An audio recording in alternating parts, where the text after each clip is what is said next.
The Grand Chamber of the Galactic Council was the largest courtroom in the known universe. Its walls stretched upward for hundreds of meters, covered in the flags and symbols of 1,000 species.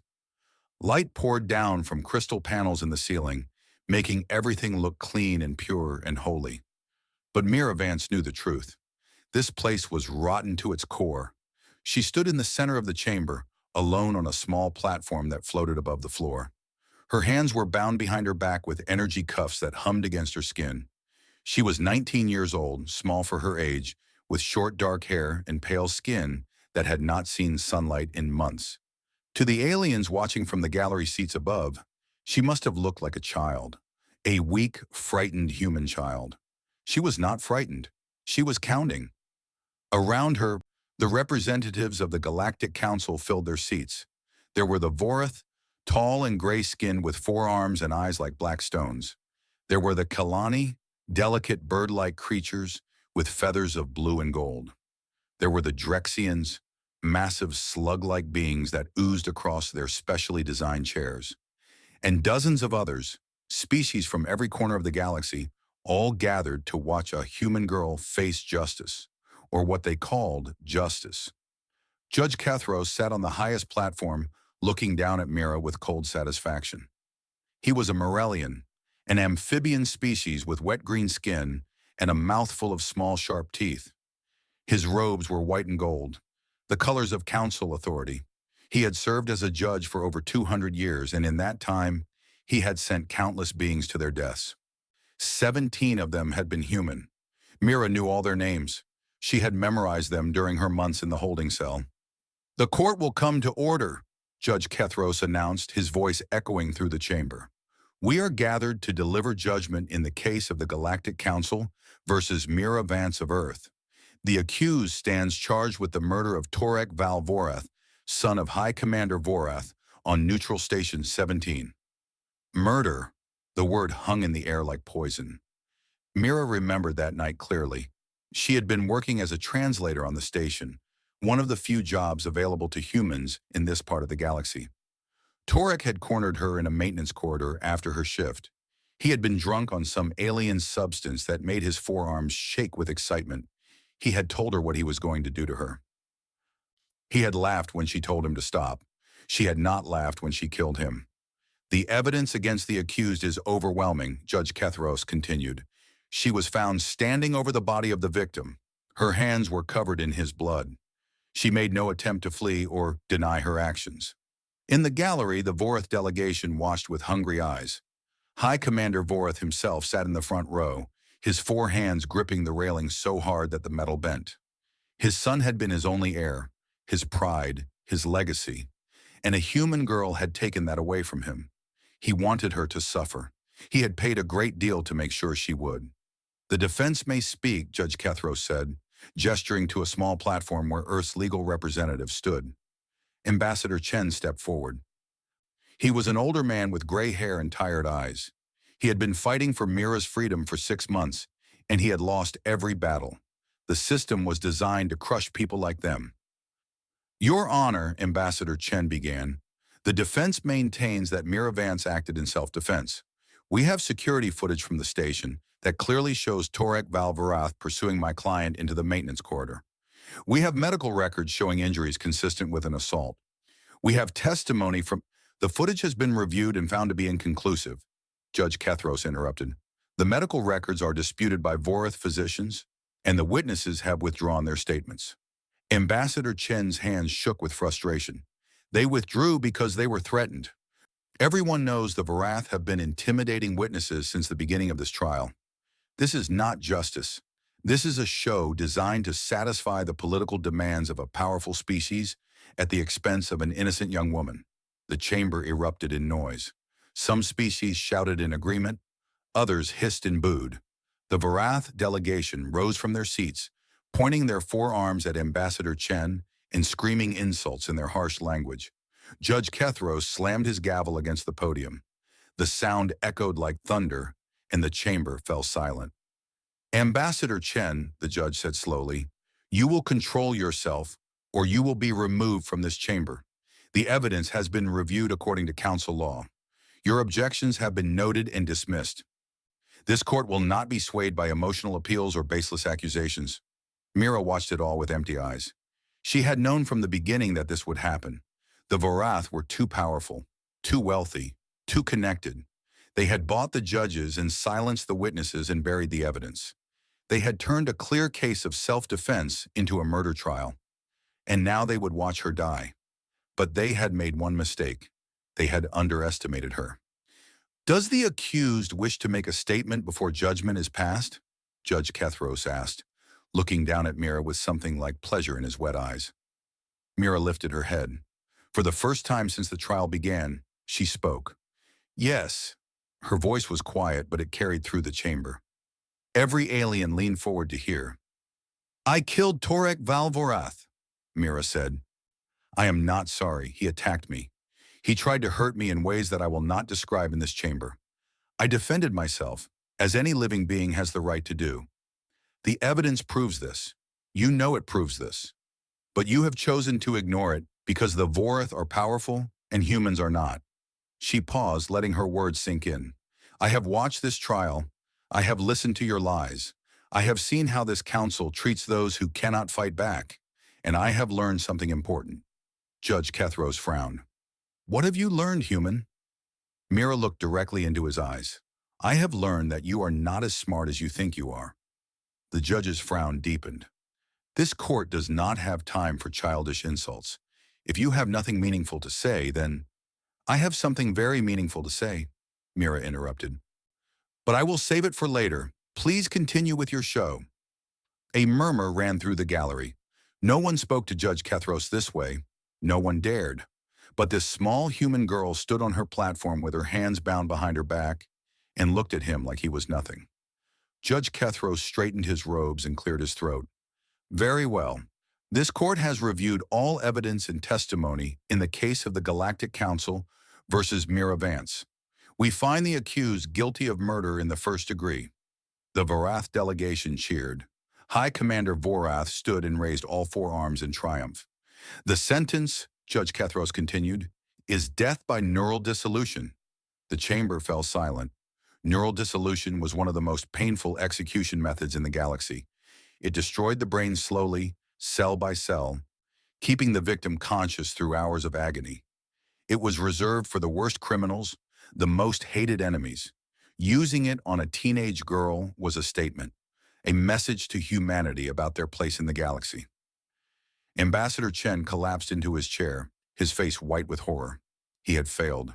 He had done everything he could, and he had failed. The execution will be carried out immediately, Judge Kethros announced. Guards, take the prisoner to the dissolution chamber. 4 guards approached Mira's platform. They were Kalani, tall and strong despite their delicate appearance. Their hands gripped her arms, and they began to lead her away. Mira did not struggle. She walked with them calmly, her head held high. As she passed the judge's platform, she stopped. The guards tried to pull her forward, but she did not move. It was like trying to move a mountain. Judge Kethros, she said, her voice still quiet and calm, you should have read my file. The judge laughed. Your file? What could possibly be in your file that would interest me? Mira smiled. It was not a friendly smile. Everything, she said. The guards pulled harder, and this time Mira let them lead her away.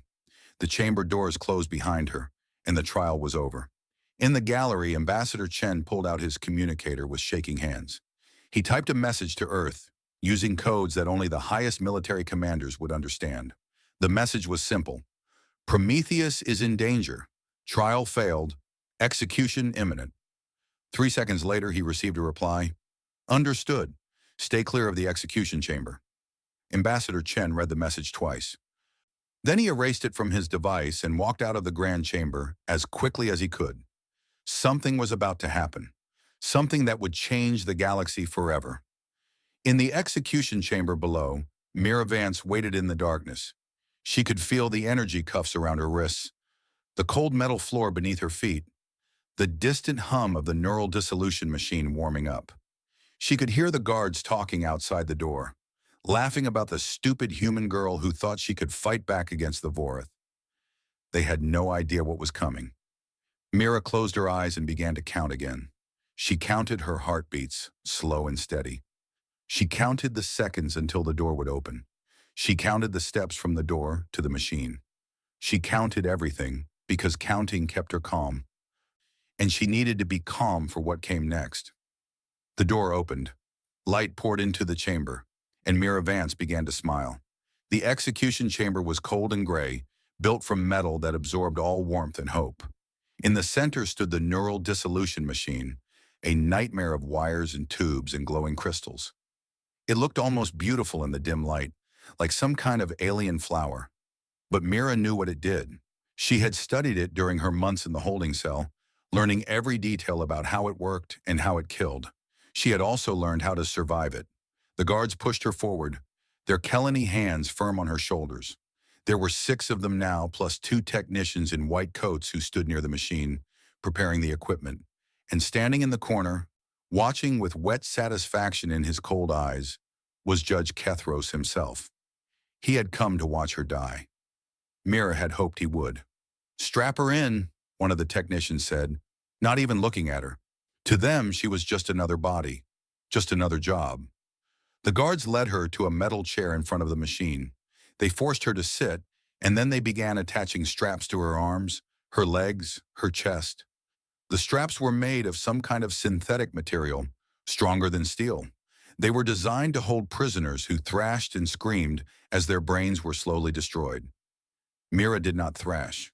She sat perfectly still and watched everything with calm, calculating eyes. "The neural dissolution process will take approximately 4 hours," the lead technician announced, speaking to Judge Kethros as if Mira was not even there. "The prisoner will remain conscious throughout. She will experience increasing pain as her neural pathways are systematically destroyed. Death will occur when the process reaches the brainstem." Judge Kethros nodded slowly, his thin lips curving into a smile. "Good. Make sure the recording equipment is active. The Varath High Commander wishes to watch." "Of course, Your Honor." Mira listened to them talk about her death like they were discussing the weather. She felt the straps tighten around her body. She watched the technicians attach small metal discs to her temples, connecting her brain to the machine. And through it all, she kept counting. 60 seconds until the machine activated. 59. 58. "Do you have any last words, human?" Judge Kethros asked, stepping closer to look at her. His wet skin glistened in the dim light. His small, sharp teeth showed when he smiled. "Any message for your pathetic species?" Mira met his eyes. "Yes," she said. "I want you to remember this moment. I want you to remember how confident you felt, how powerful, how safe. I want you to remember that you chose to be here." The judge laughed. "Why would I want to remember the death of an insignificant human girl?" "Because," Mira said quietly, "you will not live long enough to forget." Before the judge could respond, the lead technician spoke. "The machine is ready, Your Honor. Shall we begin?" Judge Kethros stepped back, still smiling. "Begin." The technician pressed a button, and the neural dissolution machine hummed to life. Energy flowed through the wires, through the metal discs, into Mira's brain. The process had started. For a moment, nothing happened. Then the technician frowned. He checked his instruments, tapped on his screen, checked again. "That's strange," he muttered. "The readings are wrong. The neural pathways aren't responding." Judge Kethros stepped forward, his smile fading. "What do you mean?" "I mean the machine is working, but her brain isn't reacting. It's like—" The technician trailed off, staring at his instruments in confusion. "It's like her neural pathways are shielded somehow." Mira began to laugh. It was a quiet sound at first, barely more than a breath, but it grew louder, filling the cold chamber with a sound that made the guards step backward, and the technicians look at each other in fear. "What's so funny?" Judge Kethros demanded, his voice rising. "What is the meaning of this?" Mira stopped laughing. She looked at him with eyes that were no longer calm and empty. They were alive now, burning with something that made the judge's wet skin turn pale. "The meaning," she said, "is that you really should have read my file." She moved. The straps that held her arms snapped like thread. The metal chair beneath her crumpled like paper. She rose from the machine in one fluid motion, the wires ripping away from her temples, and before anyone could react, She was standing free in the center of the chamber. The guards raised their weapons. They were too slow. Mira crossed the distance between them in less than a second.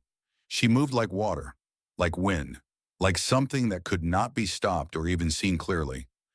Her hands found the first guard's weapon and twisted it away. Her elbow struck the second guard's throat. Her foot swept the legs of the third. She spun and ducked and struck, and in the space of 3 heartbeats, all 6 guards lay on the floor. They were not dead. She had been careful about that. They were unconscious, their weapons scattered around them, but they were alive. The technicians screamed and ran for the door. Mira let them go. They were not important. Judge Keithros was important. He stood frozen in the corner, his 400 years of life flashing before his eyes. He had seen many things in his long career. He had sent hundreds of beings to their deaths.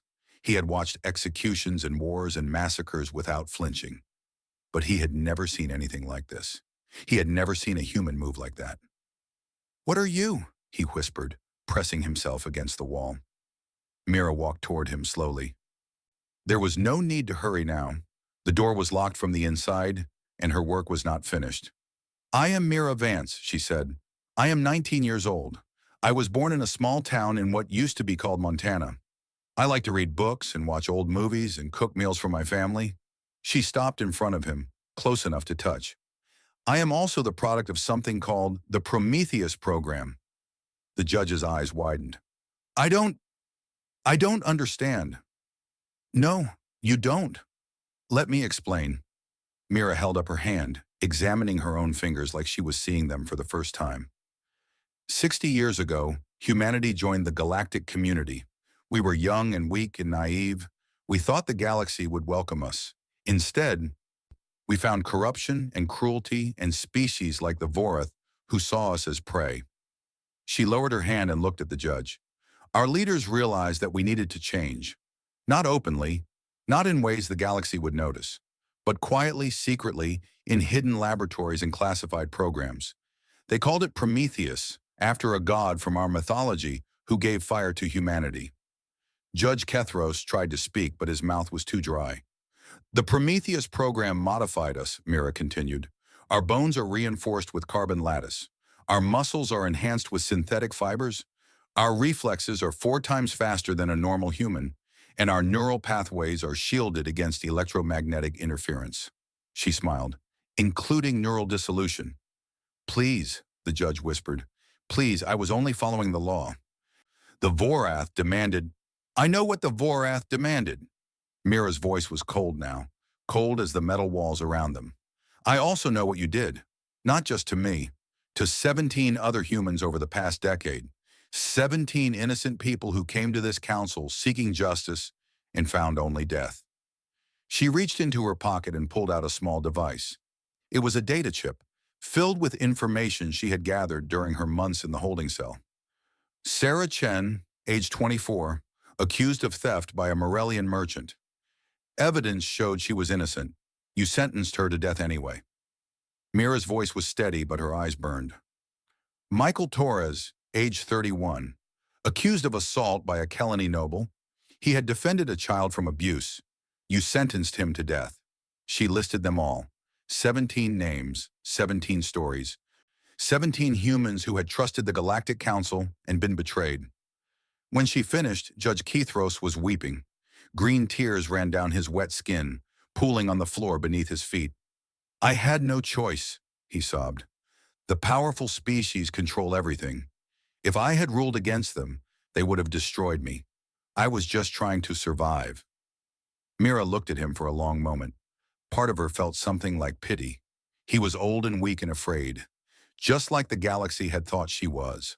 But then she remembered the faces of the 17 humans who had died because of his cowardice. She remembered Sarah Chen and Michael Torres and all the others whose names the galaxy had forgotten. "You always had a choice," she said quietly. "You just chose yourself over everyone else." She reached out and placed her hand on his shoulder. He flinched, expecting death.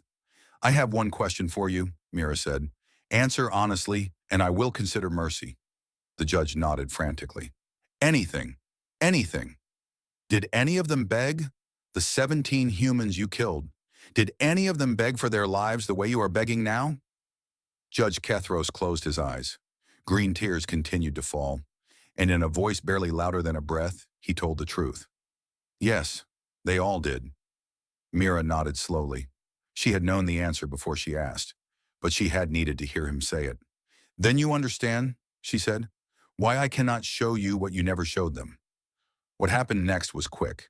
Mira had been trained to kill efficiently, to minimize suffering even when dealing with enemies. She was not cruel. She was not a monster, but she was a protector, and sometimes protectors had to do terrible things. When it was over, Judge Kethros lay still on the cold metal floor. Mira stepped back and looked around the execution chamber. The guards were still unconscious. The technicians had fled. The neural dissolution machine hummed uselessly in the corner, waiting for a victim it would never claim. She walked to the center of the room and sat down cross-legged on the floor. Then she closed her eyes and waited. She did not try to escape. She did not try to hide. She had done what she came to do, and now she would face whatever came next. Outside the chamber, alarms began to wail. She could hear footsteps running, voices shouting, weapons charging. The entire council complex was going into lockdown. They would breach the door soon, and they would find her sitting peacefully among the fallen guards and the body of their precious judge. Let them come, she thought. Let them see what happens when they push humanity too far. Far above in the grand chamber, Ambassador Chen received a message on his secure communicator. It contained only 3 words. Prometheus has bloomed. He read the message, deleted it, and walked to the window. Outside, the capital city of Nexara gleamed in the alien sunlight, billions of beings going about their lives, unaware that everything was about to change. Somewhere in the darkness of space, 300 human warships were already moving toward the planet. The galaxy had made a mistake, and now it would learn the truth about humanity. Mira Vance smiled in her chamber of death, and she waited for the storm to begin. The news spread across the galaxy like fire through dry grass. A human girl had killed Judge Kethros. A human girl had broken free from neural dissolution, defeated 6 armed guards, and executed one of the most powerful judges in the Galactic Council. The footage from the execution chamber was everywhere, broadcast on every network, shared on every platform, watched by billions of beings on thousands of worlds, and everyone had the same question. How? In the emergency session of the Galactic Council, the chamber was in chaos. Representatives screamed at each other in dozens of languages. The Vorath delegation demanded immediate war against Earth. The Kalani called for calm. The Drexians suggested destroying the human homeworld as an example to other minor species. And through it all, Ambassador Chen stood at his podium with his hands folded and his face completely calm. Order! The new presiding judge, a Morellian woman named Thesara, slammed her gavel against the podium. This council will have order. Slowly the chamber quieted, but the anger remained, thick in the air like smoke. Ambassador Chen, Judge Thesara said, her voice cold with barely controlled fury, your species has committed an act of unprecedented violence against this council. One of our highest judges has been murdered. The execution of justice has been obstructed, and your people show no remorse. She leaned forward, her wet skin gleaming. What do you have to say for yourself? Ambassador Chen took a deep breath. He had been preparing for this moment for 20 years. He had known from the day he took this position that it would eventually come to this. Humanity had tried to work within the system. They had tried to follow the rules, to build alliances, to earn respect through patience and diplomacy. But the system was broken. The rules only protected the powerful, and respect had to be earned through strength. Your Honor, he said, his voice carrying through the silent chamber, I have a great deal to say, but first I must inform this council of a development that occurred approximately 3 hours ago. He pressed a button on his podium, and a holographic display appeared above the chamber floor. It showed the space around Nexara, the capital world. Stars glittered in the darkness. Ships moved in their usual patterns, transports and freighters and patrol vessels going about their business. And then the display changed. New signatures appeared on the edge of the system, 1 at first, then 10, then 50, then 100. They emerged from hyperspace in perfect formation, spreading across the void like a wave of steel and fire. By the time the display stopped updating, there were 300 ships arranged in a crescent around the planet. Human ships. The chamber erupted in screams. Representatives fled for the exits. Military officials shouted into their communicators. The Varath delegation stood frozen, staring at the display with disbelief written across their gray faces. "What is this?" Judge Thesara demanded, her voice cracking with fear. "What have you done?" Ambassador Chen raised his hand, and the chamber slowly quieted again. Everyone wanted to hear what he would say. Everyone needed to understand what was happening. "This," Ambassador Chen said, "is the truth about humanity." He pressed another button, and the display zoomed in on one of the ships. It was massive, larger than any vessel the galaxy had ever seen. Its hull was smooth and black, covered in weapons that pulsed with strange energies. It moved through space with a grace that seemed impossible for something so huge. "For 60 years," Ambassador Chen continued, "humanity has been a member of the galactic community. We have followed your laws. We have respected your customs. We have submitted to your courts and accepted your judgments, even when those judgments were unjust." His voice hardened. "And in return, we have watched our people be exploited, abused, and murdered." He looked around the chamber, meeting the eyes of every representative who dared to look back. 17 humans have been executed by this council over the past decade. All of them were innocent. All of them had evidence that proved their innocence. And all of them died because powerful species like the Vorath paid judges like Kethros to ignore the truth. He paused. "We have the records. We have the financial transactions. We have the communications between Kethros and his paymasters. Every piece of corruption, documented and verified." The Vorath High Commander rose from his seat, his forearms shaking with rage. "This is lies. Propaganda. You cannot prove—" "Yes, we can." Ambassador Chen pressed another button, and thousands of documents appeared on the display. Bank records, private messages, secret agreements. These files are being broadcast to every media outlet in the galaxy as we speak. By tomorrow, every being in the known universe will know exactly how corrupt this council has become. Judge Thesara stared at the documents with growing horror. She had known about some of the corruption, of course. Everyone knew. But to see it laid out so clearly, so completely, with no possibility of denial or excuse. "This changes nothing," the Vorath High Commander snarled. "Your girl murdered a council judge. Justice must be served. We demand her immediate execution, and we demand the destruction of your fleet for this act of aggression." Ambassador Chen smiled. It was not a friendly smile. "You demand?" he said softly. "You demand." He pressed a final button on his podium. The holographic display changed again, this time showing a tactical analysis of the situation, the human fleet versus the combined forces of the Galactic Council, the numbers, the weapons, the projected outcomes. "High Commander," Ambassador Chen said, "our fleet could destroy every ship in the system in approximately 6 minutes. Our weapons use technologies that your scientists have not even theorized yet. Our shields can withstand anything you throw at them. And our soldiers—" He glanced at the footage from the execution chamber, still playing on a side screen. "Well, you have seen what our soldiers can do." The High Commander's face twisted with rage, but he said nothing. The numbers on the display were clear.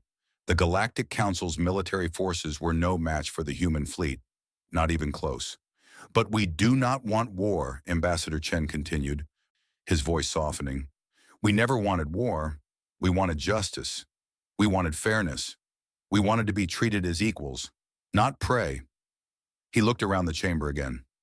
"We are offering the galaxy a choice." Judge Thesara found her voice. "What choice? Reform or fall?" Ambassador Chen stepped out from behind his podium and walked to the center of the chamber floor. "This council has been corrupt for centuries. Minor species have suffered under the tyranny of the powerful. Justice has been sold to the highest bidder, but it does not have to stay this way."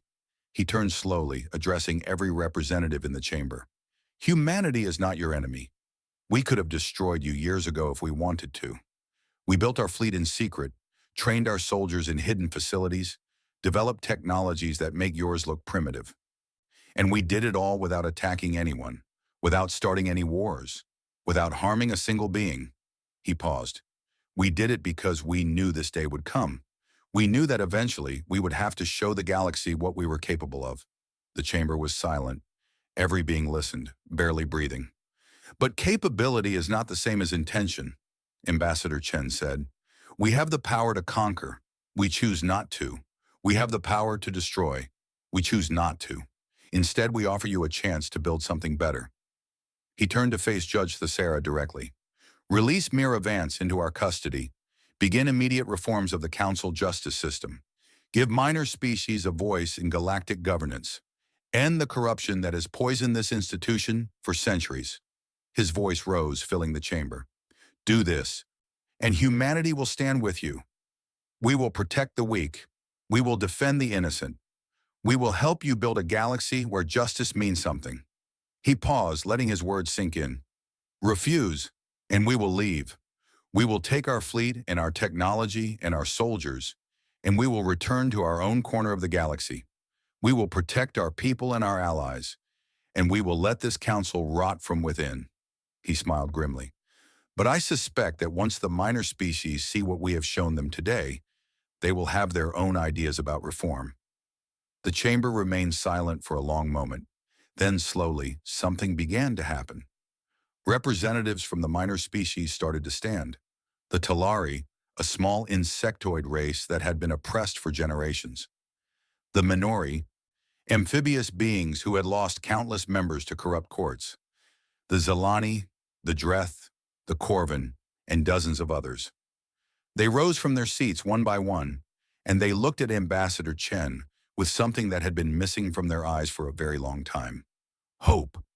We stand with humanity," the Talari representative said, her voice trembling but clear. "We have suffered long enough." "As do we," the Minori added. "The time for change has come." The Vorth High Commander looked around the chamber with growing desperation. His allies were abandoning him. The power structure he had relied on for centuries was crumbling before his eyes. "This is treason," he shouted. "This is rebellion. I will not." "You will do nothing." Ambassador Chen's voice cut through the chamber like a blade. "Your fleet is surrounded. Your corruption is exposed. Your power is an illusion that humanity has chosen to shatter." He stepped closer to the Vorth, looking up at the towering alien without fear. "You have two choices, High Commander. Accept the new reality and work toward reform, or refuse and watch everything you built fall apart." The High Commander stared at him for a long moment. His four hands clenched into fists. His black eyes burned with hatred. But in the end, he said nothing. He sat down in his seat and looked away. Ambassador Chen nodded slowly. "Wise choice." He turned back to Judge Thesera. "Your Honor, I believe we have much to discuss. But first, I would like to collect our citizen from your detention facility." He smiled. "I'm sure Mira's getting tired of waiting." In the execution chamber far below, Mira Vance sat cross-legged on the cold metal floor, surrounded by unconscious guards and the body of Judge Kethros. She had heard nothing from the outside world. She had no idea what was happening in the council chamber above. But she was not worried. She had done her part. She had shown the galaxy what a single human could do when pushed too far. Now it was up to her people to finish what she had started. She closed her eyes and thought about Montana, about the small town where she grew up, about the family she had left behind when she joined the Prometheus program. She thought about the 17 humans who had died in this chamber, whose names she had memorized, whose deaths she had avenged, and she smiled because she knew that their sacrifice had not been in vain. The galaxy was about to change, and Mira Vance had lit the spark. The Vorth fleet arrived 3 hours after the council session ended. 47 warships dropped out of hyperspace on the far side of the system, their weapons already charging. High Commander Vorth had called for reinforcements the moment he realized what was happening, and his people had answered. It was a foolish decision. Everyone knew it was foolish. But the Vorth were proud, and their pride would not let them accept defeat without a fight. Admiral Sarah Okonkwo stood on the bridge of the human flagship, the UES Prometheus. She was a small woman with dark skin and gray hair cut short in the military style. She had served in Earth's secret fleet for 30 years, waiting for this day, training for this moment. Now it had finally come. Admiral, her tactical officer, reported, the Varath fleet is moving into attack formation. They will be in weapons range in approximately 4 minutes. Okonkwo nodded slowly. She had expected this. The Vorath were not known for their wisdom. Open a channel to their flagship, she ordered. Let's give them one more chance. A moment later, the face of the Vorath fleet commander appeared on the main screen. He was younger than the High Commander, probably his nephew or cousin, with the same gray skin and black eyes. His forearms were crossed over his chest in a gesture of defiance. Human vessel, he said, his voice dripping with contempt. You are ordered to stand down immediately. Your presence in this system is an act of war. Surrender your fleet and release the murderer Mira Vance for execution, or you will be destroyed. Admiral Okonkwo smiled. She had heard threats like this before, in training simulations and strategic exercises. The Varath always assumed that their enemies would back down when faced with superior numbers. They had never faced an enemy who was not afraid. Fleet Commander, she said calmly, I am going to give you some advice.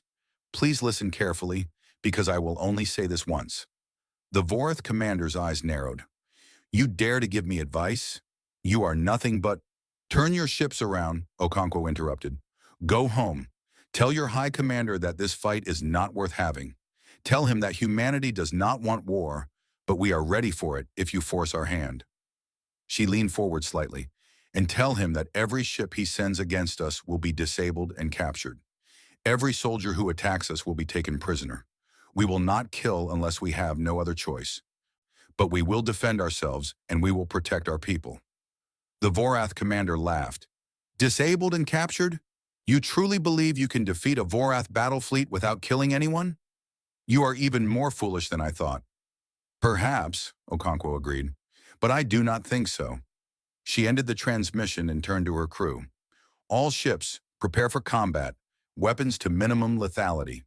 Targeting systems locked on their propulsion and weapons arrays only. No kill shots unless I give the order. Her officers acknowledged the commands and began their work. Around them, the 300 ships of the human fleet moved into position, forming a defensive sphere around the planet Nexara. On the bridge of the Vorath flagship, the fleet commander gave his own orders. His ships accelerated toward the human fleet, weapons charging, shields at maximum power. He was confident in his victory. The Vorath had been warriors for thousands of years. They had conquered dozens of species. What could these humans possibly do against them? He was about to find out. The battle began at 1447 Galactic Standard Time.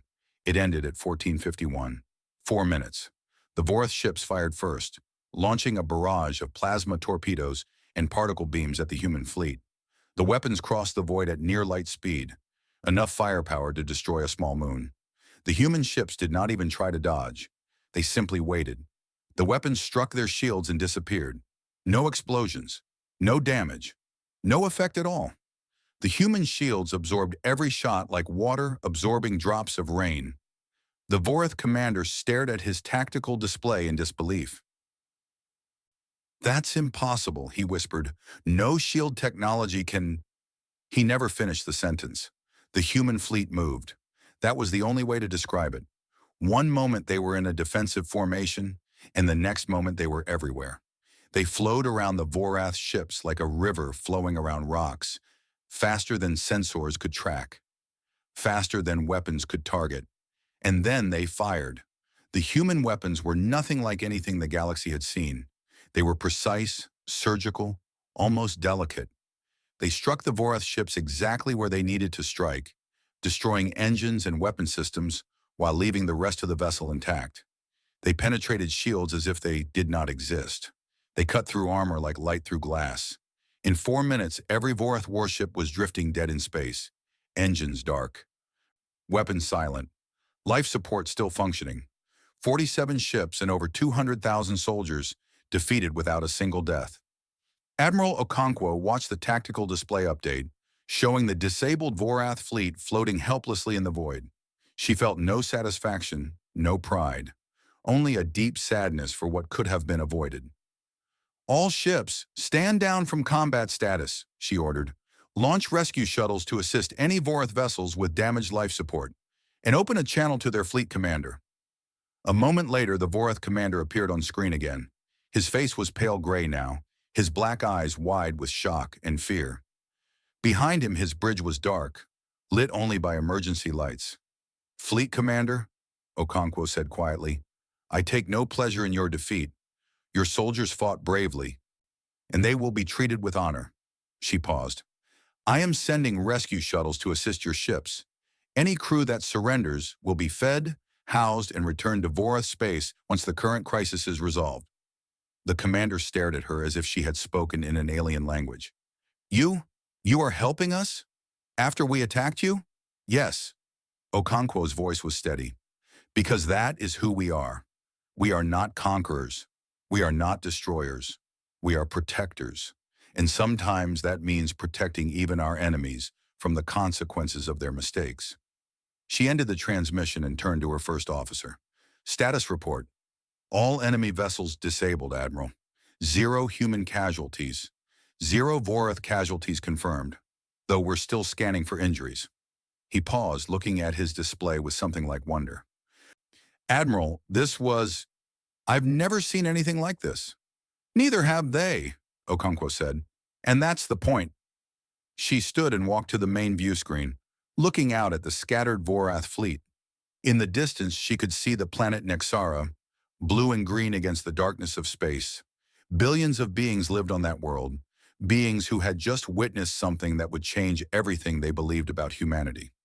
"Open a channel to the Galactic Council," she ordered, "and broadcast it to every ship in the system, every station, every world that can receive." Her communications officer nodded. "Channel open, Admiral." Okonkwo took a deep breath and began to speak.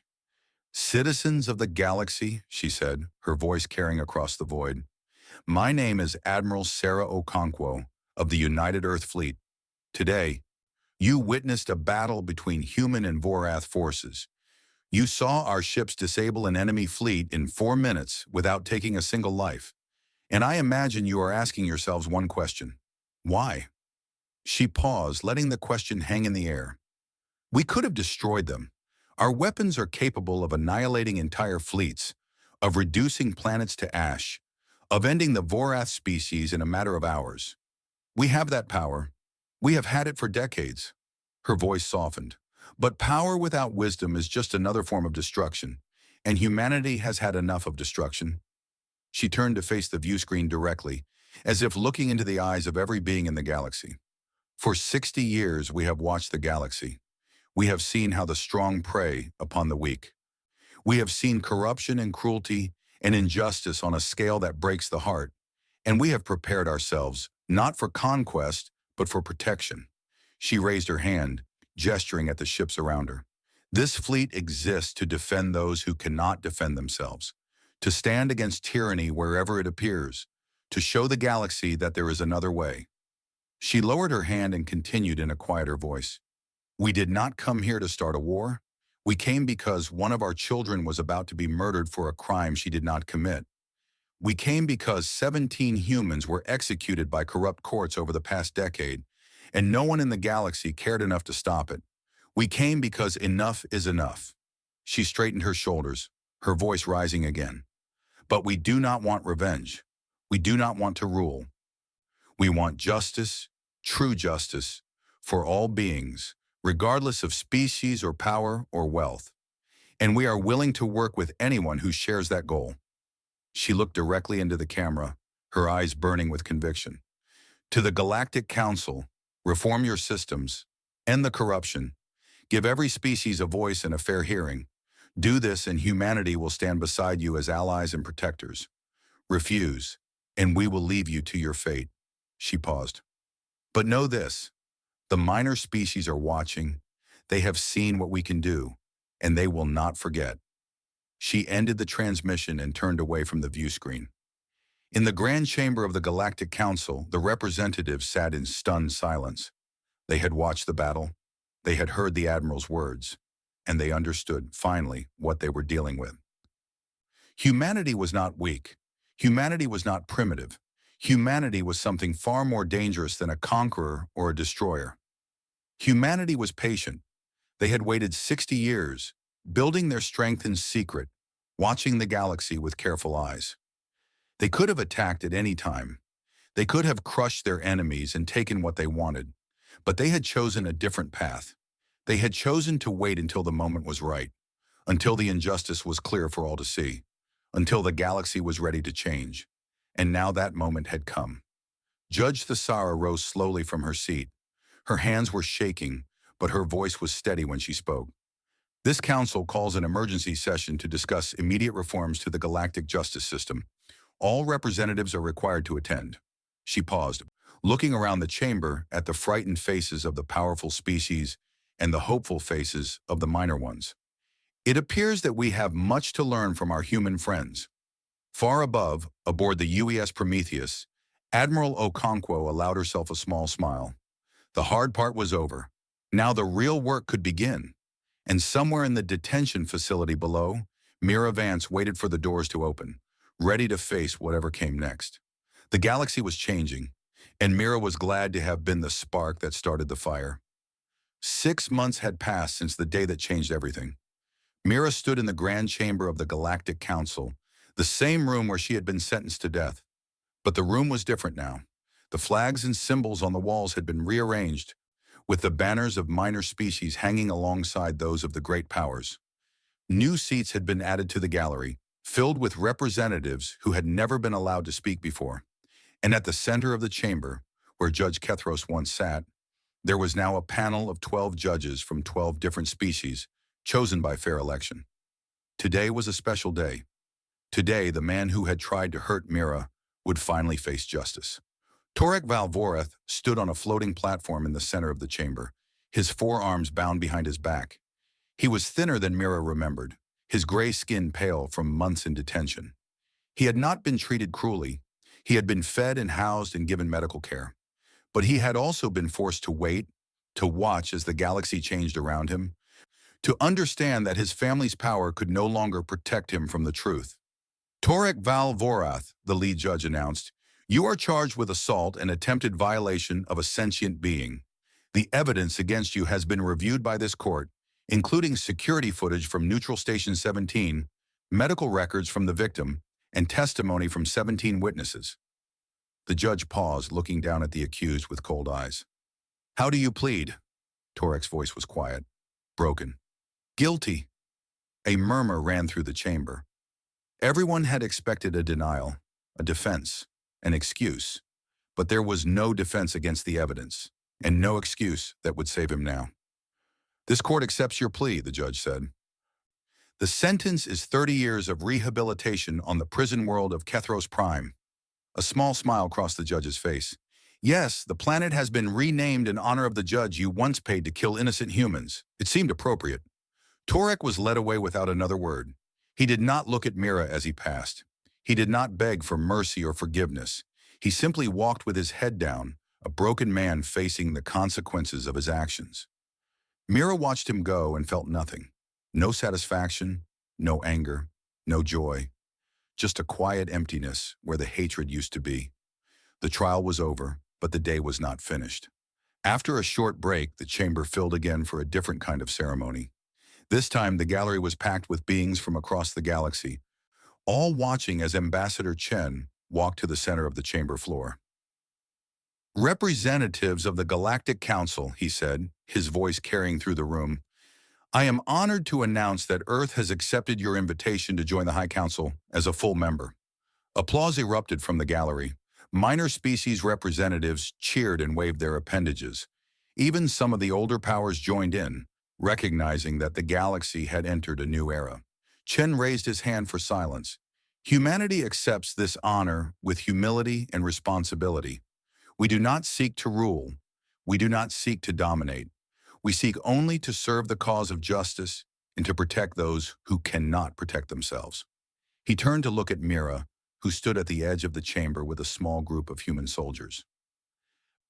"And to that end," Chen continued, "I am announcing the creation of a new division within Earth's military forces.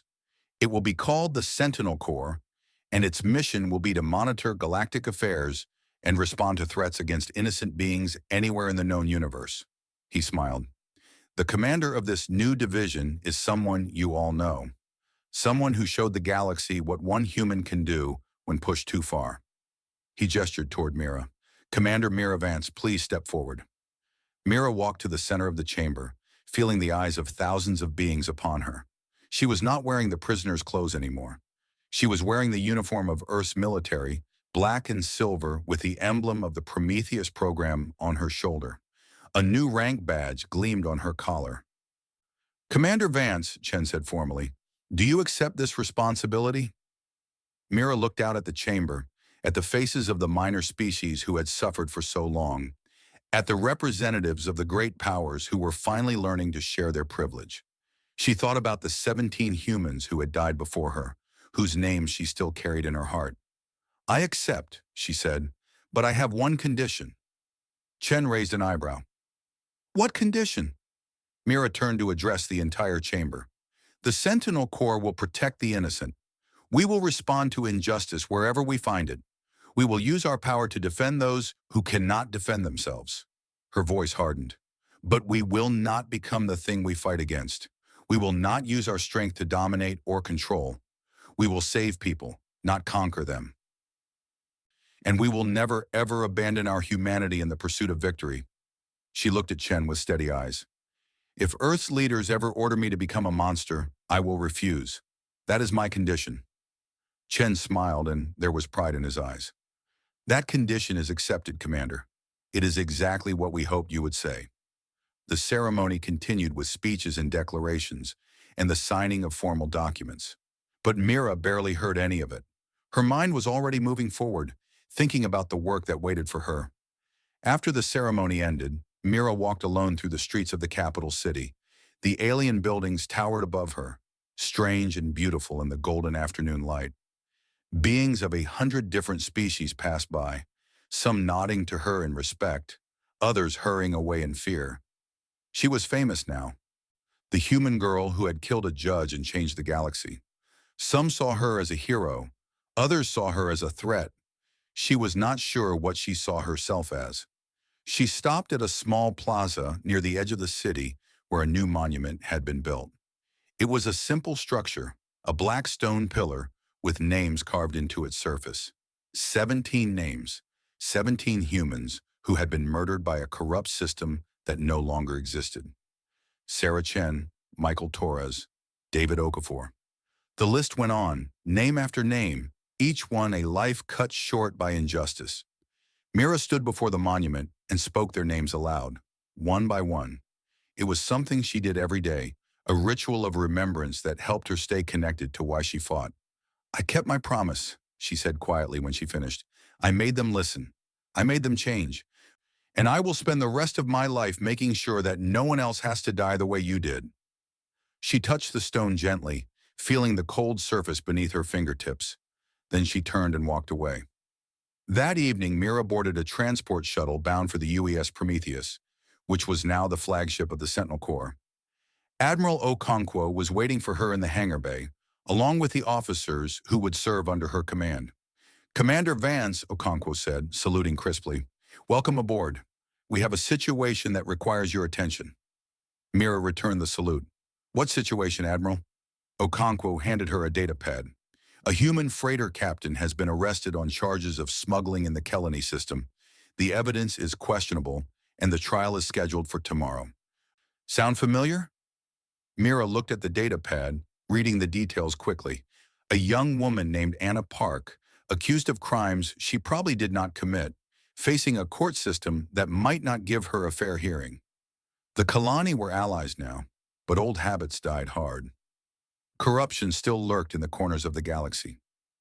How long until we reach the Kelani system? Mira asked. 12 hours at maximum speed. Mira nodded slowly. Then we leave immediately and send a message ahead. Let them know that the Sentinel Corps is coming and that we expect Captain Park to receive a fair trial with proper evidence and impartial judges. Okonkwo smiled. And if they don't cooperate? Mira looked out the window of the hangar bay at the stars glittering in the endless darkness of space. She thought about what she had been through, what she had done, what she had become. She was not the same frightened girl who had stood trial 6 months ago. She was something more now, something stronger, but she was still human. If they don't cooperate, she said quietly, then we remind them what happens when you push humanity too far. But we do it without becoming monsters. We save people. We don't destroy them. She turned back to Okonkwo. Those are the rules, Admiral. As long as I command this division, those will always be the rules. Okonkwo nodded with respect in her eyes. Understood, Commander. I would not have it any other way. The shuttle launched a few minutes later, carrying Mira toward the bridge of her new ship. As the transport flew through the hangar doors and into open space, she looked back at the planet Nexara one last time. Somewhere down there, the Galactic Council was meeting in their grand chamber, making decisions that would shape the future of 1,000 worlds. Somewhere down there, beings who had once been oppressed were finally having their voices heard. And somewhere, in a prison cell on a renamed planet, a judge's murderer was beginning her 30-year sentence. No, Mira corrected herself. Not a murderer, a survivor, a protector, a spark that lit a fire that changed everything. She turned away from the window and walked toward the bridge of the UES Prometheus. There was work to do. There were people to save. And the galaxy was finally ready to meet the humanity it had always feared. The stars stretched out before her, endless and full of possibility. And Mira Vance, commander of the Sentinel Corps, smiled as she went to meet them. The galaxy had learned a simple truth. Humanity would not be bullied, would not be broken, and would never abandon their own. And as long as there were people like Mira willing to stand in the darkness, the light of justice would never go out. This was not the end of the story. It was only the beginning.